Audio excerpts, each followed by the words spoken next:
भटक्या कुत्र्या व जनावरांवर नियंत्रण आणा, जिल्हाधिकारी मोहम्मद रोशन यांचे आदेश.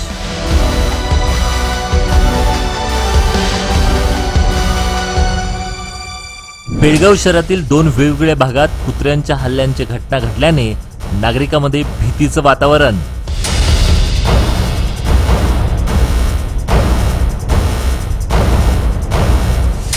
याच पार्श्वभूमीवर जिल्हाधिकारी मोहम्मद रोशन यांनी बोलवली तातडीची बैठक.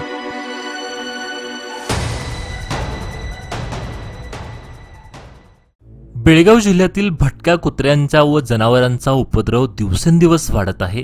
कालच बेळगाव शहरातील 2 वेगवेगळ्या भागात कुत्र्यांच्या हल्ल्याच्या घटना घडल्याने नागरिकांमध्ये भीतीचं वातावरण निर्माण झालं आहे.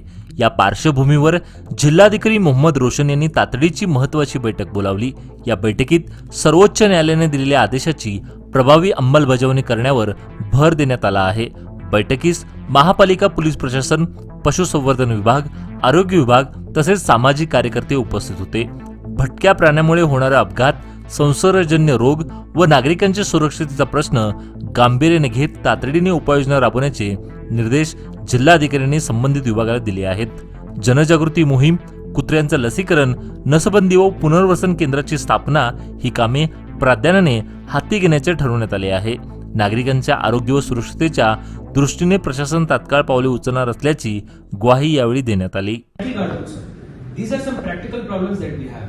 Supreme Court order now says that gate should be closed and there should be a watch and ward near the gate at all times from the institutions. So institution, agar if there is any further penetration of new dogs into the institution, then nodal officer will be made responsible solely for it. So of course putting a plank will not help. In my house, I was giving this example. My walls are about 6 feet high.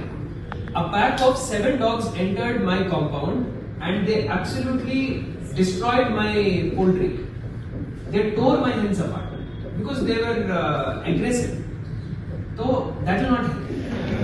Main ಅಂದ್ರೆ ನಾಯಿಗಳಿಗೆ operation ಮಾಡಿಸಿದ್ರೆ ತುಂಬಾ ಒಳ್ಳೇದಾಗುತ್ತೆ ಪಾಪ. ಯಾಕಂದ್ರೆ ಅವು ಮಕ್ಕಳು ಮರಿ ಹಾಕ್ತಾವ, ಅವಕ್ಕೆ ಊಟಕ್ಕಿರಲ್ಲ. ಮರಿಗಳನ್ನ ಬೇರೆ ಕಾಪಾಡ್ಬೇಕು.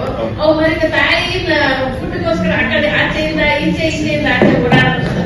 ಮರಿಗಳು ಆ ತಾಯಿಯಿಂದ ಓಡೋದು, ಆಕ್ಸಿಡೆಂಟ್ ಆಗಿ ಹಾಸ್ಕೊಂಡು ಹೋಗ್ಬಿಡ್ತಾರೆ. ಯಾರು ಹಿಂದೊಳಗೆ ನೋಡೋದು ಇಲ್ಲ. ಪಾಪ ಅವು ನಾಯಿಗಳು ಬಿಲಿ ಬಿಲಿ ಒದ್ದಾಡ್ತಾವ.